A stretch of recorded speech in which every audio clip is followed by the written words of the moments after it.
Lebanon সীমান্তে হিজবুল্লাহকে target করে হামলা চালাতে গিয়ে খুব একটা সুবিধা করতে পারেনি ইসরায়েলি সেনারা, বরং নিজেরাই বড় আকারের হতাহতের শিকার হয়েছে।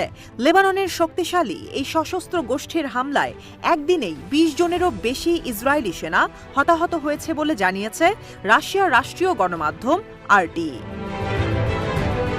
হিজবুল্লাহর বিবৃতির বরাত দিয়ে শনিবার এক প্রতিবেদনে আরটি জানায়, দক্ষিণ লেবাননের একটি সীমান্ত গ্রামে সংঘর্ষের সময় ২০ জনের বেশি ইসরায়েলি এলিট সেনা হতাহত হয়েছে।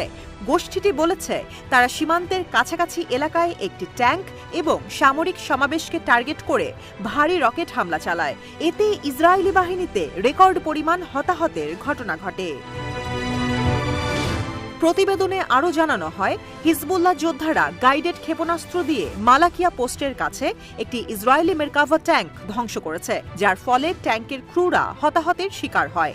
একই সাথে যোদ্ধাদের দলটি হাইফার কাছে এবং কিরিয়াত সমনার কাছে আর্টিলারি অবস্থানে রকেট হামলা চালায়।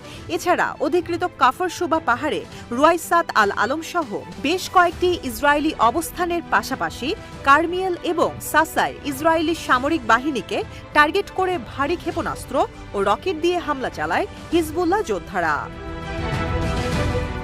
গোষ্ঠীটি উত্তর ইসরায়েলের আল বাগদাদি পোস্টের কাছে নাফা ঘাঁটি এবং সেনা সমাবেশে বোমা বর্ষণের কথাও জানিয়েছে। এতে বলা হয়েছে, ডোভিভের পূর্বে মারুন আল রাস সমভূমিতে এবং আভিভিম ও ইরনের বসতির কাছাকাছি ইসরায়েলি সামরিক অবস্থানে রকেট হামলা চালানো হয়েছে। একই সাথে অগ্রসরমান ইসরায়েলি বাহিনীকে ইয়ারনের পশ্চিমে কামান ও রকেট দিয়ে আঘাত করা হয়, যার ফলে হতাহতের ঘটনা ঘটে।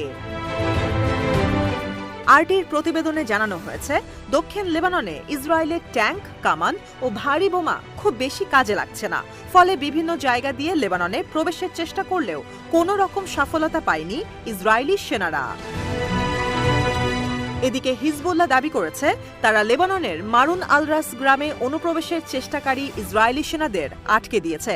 তারা বিস্ফোরক ডিভাইস ব্যবহার করে এবং মুখোমুখি সংঘর্ষের মাধ্যমে ইসরায়েলি বাহিনীর ব্যাপক ক্ষয়ক্ষতি করেছে। এসব ঘটনায় এখন পর্যন্ত ইসরায়েলের পক্ষ থেকে কোনো আনুষ্ঠানিক মন্তব্য পাওয়া যায়নি। গত সপ্তাহে ইসরায়েলি হামলায় নিহত হিজবুল্লাহ নেতা হাসান নাসরুল্লাহর মৃত্যুর পর ইসরায়েলে হামলার পরিমাণ বাড়িয়েছে গোষ্ঠীটি। গত বুধবার লেবাননে হিজবুল্লাহ যোদ্ধাদের সাথে প্রথমবারের মতো সরাসরি সংঘর্ষে জড়ায় ইসরায়েলি সেনারা। এদিন তারা বিভিন্ন দিক দিয়ে লেবাননের ভেতরে প্রবেশের চেষ্টা করে। তবে ইসরায়েল স্থল হামলা শুরুর ঘোষণার প্রথম দিনের কয়েক ঘন্টার মধ্যেই তাদের সেনাদের কাবু করে দেয় হিজবুল্লাহর যোদ্ধারা। তারা কৌশল অবলম্বন করে ইসরায়েলি সেনাদের ওপর হামলা চালায়। এতে উচ্চপদস্থ কর্মকর্তা সহ ইসরায়েলের ৮ সেনা নিহত হয়। এদিকে আন্তর্জাতিক বিশ্লেষকরা উদ্বেগ প্রকাশ করে বলেছে, ইসরায়েলের চলমান হামলা গাজা সংঘাতকে বৃহত্তর আঞ্চলিক যুদ্ধে পরিণত করতে পারে।